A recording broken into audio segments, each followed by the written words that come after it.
ಪ್ರಕರಣದಲ್ಲಿ ಈಗಾಗಲೇ ಬಂಧನದ ಭೀತಿಯನ್ನ ಎದುರಿಸ್ತಾ ಇರುವಂತಹ ಪ್ರಜ್ವಲ್ ರೇವಣ್ಣ ದಿನಕ್ಕೊಂದು ದಾರಿಯನ್ನ ಹುಡುಕ್ತಾ ಇರೋದು ಬಹಳ ಸ್ಪಷ್ಟವಾಗಿ ಅವರ ಪ್ರತಿ ಹೆಜ್ಜೆಯ ಮೂಲಕ ಸ್ಪಷ್ಟ ಆಗ್ತಾ ಇದೆ.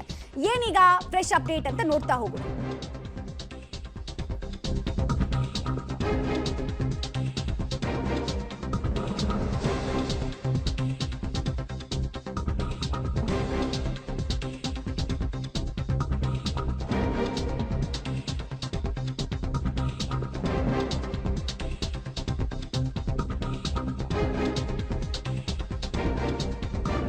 ನಿಂತಲ್ಲಿ ನಿಲ್ತಾ ಇಲ್ಲ ಆರೋಪಿ ಸಂಸದ ಪ್ರಜ್ವಲ್ ರೇವಣ್ಣ. ಜರ್ಮನಿಯ ಮ್ಯೂನಿಕ್ನಿಂದ ಹಂಗರಿಗೆ ಪ್ರಜ್ವಲ್ ಎಸ್ಕೇಪ್ ಆದ್ರ ಅನ್ನೋ ಪ್ರಶ್ನೆ ಈಗ ಉದ್ಭವಿಸ್ತಾ ಇದೆ. ಹಂಗರಿ ರಾಜಧಾನಿ ಬುದಾಪೆಸ್ಟ್ನಲ್ಲಿ ಪ್ರಜ್ವಲ್ ಇರೋ ಬಗ್ಗೆ ಮಾಹಿತಿ ಕೂಡ ಅಧಿಕಾರಿಗಳಿಗೆ ಸಿಗ್ತಾ ಇದೆ. ಯಾಕಂದ್ರೆ ಬುದಾಪೆಸ್ಟ್ನಲ್ಲಿ ಪಾಸ್ಪೋರ್ಟ್ ಎಂಟ್ರಿ ಬಗ್ಗೆ SIT ಅಧಿಕಾರಿಗಳಿಗೆ ಮಾಹಿತಿ ಸಿಕ್ಕಿದೆ.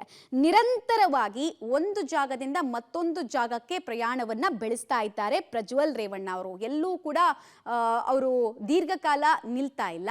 ಬದಲಾಗಿ ಒಂದ್ ಕಡೆಯಿಂದ ಮತ್ತೊಂದು ಕಡೆಗೆ ಹೋಗೋದೇ ಸೇಫ್ ಆಪ್ಷನ್ ಸದ್ಯದ ಮಟ್ಟಿಗೆ ಅಂತ ಭಾವಿಸಿರೋ ಹಾಗೆ ಕಾಣಿಸ್ತಾ ಇದೆ. ಅಥವಾ ಯಾರ್ದಾದ್ರೂ ಸೂಚನೆ ಮೇರೆಗೆ ಈ ರೀತಿ ಜಾಗಗಳನ್ನ ಪದೇ ಪದೇ ಚೇಂಜ್ ಮಾಡ್ತಾ ಇದಾರ ಗೊತ್ತಿಲ್ಲ. ಆದ್ರೆ ಹಂಗರಿಯ ಬುದಾಪೆಸ್ಟ್ನಲ್ಲಿ ಸದ್ಯಕ್ಕೆ ಅವರ ಪಾಸ್ಪೋರ್ಟ್ ಎಂಟ್ರಿ ಆಗಿದೆ. ಚೆಕ್ ಇನ್ ಆಗಿರುವಂತಹ ಎಂಟ್ರಿ ಆಗಿರೋದ್ರ ಬಗ್ಗೆ ಮಾಹಿತಿ ಸಿಗ್ತಾ ಇದೆ. ಪಾಸ್ಪೋರ್ಟ್ ಎಂಟ್ರಿ ಮಾಹಿತಿ ಮೇಲೆ ಒಂದಷ್ಟು ಲೀಡ್ಗಳು ಕೂಡ SIT ಅಧಿಕಾರಿಗಳಿಗೆ ಲಭ್ಯ ಆಗಿದೆ. ನೆನಪಿರ್ಲಿ, ಅವ್ರ ಹತ್ರ ಇರೋದು ಡಿಪ್ಲೊಮ್ಯಾಟಿಕ್ ಪಾಸ್ಪೋರ್ಟ್ ಆಗಿರೋದ್ರಿಂದ 175 ದೇಶಗಳಿಗೆ ಅವ್ರಿಗೆ ಎಂಟ್ರಿ ಇರುತ್ತೆ. ಅಂದ್ರೆ ವೀಸಾ ಆನ್ ಅರೈವಲ್, ಫಸ್ಟೇ ವೀಸಾ ಏನು ಅಪ್ಲೈ ಮಾಡ್ಕೊಳ್ಬೇಕಾಗಿಲ್ಲ ಅವರು. ಸೊ ಇದು ಒಂದು ಪ್ರಿವಿಲೇಜ್ ಡಿಪ್ಲೊಮ್ಯಾಟಿಕ್ ಪಾಸ್ಪೋರ್ಟ್ ಇರೋರಿಗೆ. ಬಟ್ ಈ ಪ್ರಕರಣದಲ್ಲಿ ಅತ್ಯಾಚಾರದ ಆರೋಪ ಹೊತ್ತಿರುವಂತಹ ಆರೋಪಿಯವರು, ತಲೆಮರೆಸಿಕೊಂಡಿರುವಂತಹ ಆರೋಪಿಯವರು, ಸೊ ಆ ಪ್ರಿವಿಲೇಜ್ನ ದುರ್ಬಳಕೆ ಮಾಡ್ಕೊಳ್ತಾ ಇದ್ದಾರಾ ಅನ್ನೋದು ಇಲ್ಲಿ ಪ್ರೈಮ್ ಕ್ವೆಶ್ಚನ್ ಆಗಿ ಕಾಡ್ತಾ ಇದೆ. ಹೀಗಾಗಿ ಒಂದು ಜಾಗದಿಂದ ಮತ್ತೊಂದು ಜಾಗಕ್ಕೆ ಜಾಗ ಚೇಂಜ್ ಮಾಡ್ತಾ ಇದ್ದಾರಾ, ಪೊಲೀಸರಿಗೆ ಯಾವುದೇ ಸುಳಿವು ಸಿಗದೆ ಇರೋ ಹಾಗೆ ಅನ್ನೋದು ಕುತೂಹಲ. ಡೀಟೇಲ್ಸ್ ಕೊಡ್ತಾರೆ, ನೇರ ಸಂಪರ್ಕದಲ್ಲಿ ಜಾಯ್ನ್ ಆಗ್ತಾ ಇದ್ದಾರೆ ಮುರಳಿ. ಪ್ರಮುಖವಾಗಿ ಅವ್ರಿಗಿರುವಂತಹ ಡಿಪ್ಲೊಮ್ಯಾಟಿಕ್ ಪಾಸ್ಪೋರ್ಟ್ನ ವಿಚಾರದಲ್ಲಿ ಇವರು ದುರ್ಬಳಕೆ ಮಾಡ್ಕೊಳ್ತಾ ಇದ್ದಾರೆ, ಒಂದು ಜಾಗದಿಂದ ಮತ್ತೊಂದು ಜಾಗಕ್ಕೆ ಹೋಗೋದಕ್ಕೆ ಅನ್ನೋದು ಕೂಡ ಇಲ್ಲಿ ಪ್ರೈಮ್ ಕ್ವೆಶ್ಚನ್ ಆಗಿ ಕಾಣಿಸ್ತಾ ಇದೆ. ಆಮೇಲೆ ಬುದಾಪೆಸ್ಟ್ ಎಂಟ್ರಿ ಬಗ್ಗೆ ಏನ್ ಮಾಹಿತಿ ಸಿಕ್ಕಿದೆ SIT ಅಧಿಕಾರಿಗಳಿಗೆ? ಖಂಡಿತವಾಗಿಯೂ ಮಮತಾ, ಏನಂದರೆ ಈ ಪ್ರಕರಣಕ್ಕೆ ಸಂಬಂಧಪಟ್ಟಂತೆ ಈಗಾಗಲೇ ಪ್ರಜ್ವಲ್ ರೇವಣ್ಣ ಅವ್ರನ್ನ ಪತ್ತೆಯನ್ನು ಮಾಡಲಿಕ್ಕೆ ಏನು ಬ್ಲೂ ಕಾರ್ನರ್ ನೋಟಿಸನ್ನು ಈಗ SIT ಅಧಿಕಾರಿಗಳು ಮನವಿಯನ್ನು ಮಾಡ್ತಾ ಇರೋಂಥದ್ದು CBIನ ಇಂಟರ್ಪೋಲ್ನ ಮುಖಾಂತರ. ಯಾಕೆಂದರೆ CBI ಬ್ಲೂ ಕಾರ್ನರ್ ನೋಟಿಸ್ ಏನಿದೆ, ಬ್ಲೂ ಕಾರ್ನರ್ ನೋಟಿಸ್ನ ಪ್ರಕಾರ ಅವ್ರು ಯಾರನ್ನು ಕೂಡ ಬಂಧನ ಮಾಡಲಿಕ್ಕೆ ಸಾಧ್ಯ ಇಲ್ಲ. ಆದರೆ ಆರೋಪಿ ಎಲ್ಲಿದ್ದಾನೆ, ಆತನ ಚಲನವಲನಗಳೇನಿರುತ್ತೆ, ಚಲನವಲನಗಳ ಬಗ್ಗೆ ಮಾಹಿತಿಯನ್ನು ಪಡ್ಕೊಳ್ಳೋದಕ್ಕೆ ಈ ಬ್ಲೂ ಕಾರ್ನರ್ ನೋಟಿಸನ್ನು ಕೊಡಲಾಗ್ತಾ ಇರೋಂಥದ್ದು.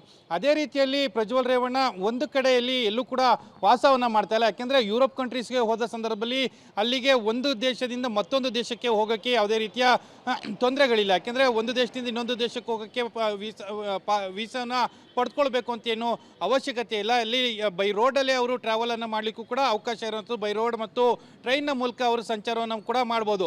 ಅದೇ ರೀತಿಯಲ್ಲಿ ಫ್ರಾಂಕ್ಫರ್ಟ್ ಏರ್ಪೋರ್ಟ್ನಿಂದ ಹಂಗೇರಿಯ ಬುಡಾಪೆಸ್ಟ್ಗೆ ಅವರು ಹೋಗಿ ಇಳಿದಿರುವಂಥದ್ದು. ಪ್ರಜ್ವಲ್ ರೇವಣ್ಣ ಹೋಗಿ ಇಳಿದಿದ್ದಾರೆ. ಅದಾದ ನಂತರ ಎಲ್ಲಿ ಹೋಗಿದ್ದಾರೆ ಏನು ಅನ್ನೋದ್ರ ಬಗ್ಗೆ ಸದ್ಯಕ್ಕೆ SIT ಅಧಿಕಾರಿಗಳು ಯಾವುದೇ ರೀತಿಯ ಮಾಹಿತಿಗಳು ಸಿಗ್ತಾ ಇಲ್ಲ. ಈ ಮಾಹಿತಿಗಳನ್ನು ತಿಳ್ಕೊಳ್ಳೋದಕ್ಕೆ ಬ್ಲೂ ಕಾರ್ನರ್ ನೋಟಿಸನ್ನು ಈಗ ಕೊಡ್ತಾ ಇದ್ದಾರೆ ಅನ್ನೋದ್ರ ಬಗ್ಗೆ ಈಗ ಮಾಹಿತಿಗಳು ಸಿಗ್ತಾ ಇರೋಂಥದ್ದು. ಈ ಮಾಹಿತಿ ಕೊನೆಯ ಹಂತದ, ಅಂದರೆ ಫ್ರಾಂಕ್ಫರ್ಟಿಂದ ಹೋಗಿ ಬುಡಾಪೆಸ್ಟ್ಗೆ ಹೋಗಿ ಬುಡಾಪೆಸ್ಟಿಂದ ಎಲ್ಲಿಗೆ ಕನೆಕ್ಟಿಂಗ್ ಫ್ಲೈಟನ್ನು ತೆಗೆದುಕೊಳ್ತಾರೆ ಬುಡಾಪೆಸ್ಟ್ಗೆ, ಅಲ್ಲಿಂದ ಎಲ್ಲಿಗೆ ಹೋಗಿದ್ದಾರೆ ಅನ್ನೋದ್ರ ಬಗ್ಗೆ ಈಗ ಹುಡುಕಾಟವನ್ನು SIT ಅಧಿಕಾರಿಗಳು ಮಾಡ್ತಾ ಇರೋಂಥದ್ದು. ಮಮತಾ, ಓಕೆ ಮುರಳಿ, ಹಾಗೆ ಸಂಪರ್ಕದಲ್ಲಿರಿ. ಒಟ್ಟಿನಲ್ಲಿ ಮ್ಯೂನಿಕ್ನಿಂದ ಈ ಹಂಗರಿ ಅನ್ನುವಂತಹ ಪ್ಲೇಸ್ ಇದೆಯಲ್ಲ, ಕಂಟ್ರಿ ಇದೆಯಲ್ಲ, ಜಸ್ಟ್ ಒಂದು 996 ಕಿಲೋಮೀಟರ್ ಅಷ್ಟೇ ಡಿಸ್ಟೆನ್ಸ್ ಇರೋದು.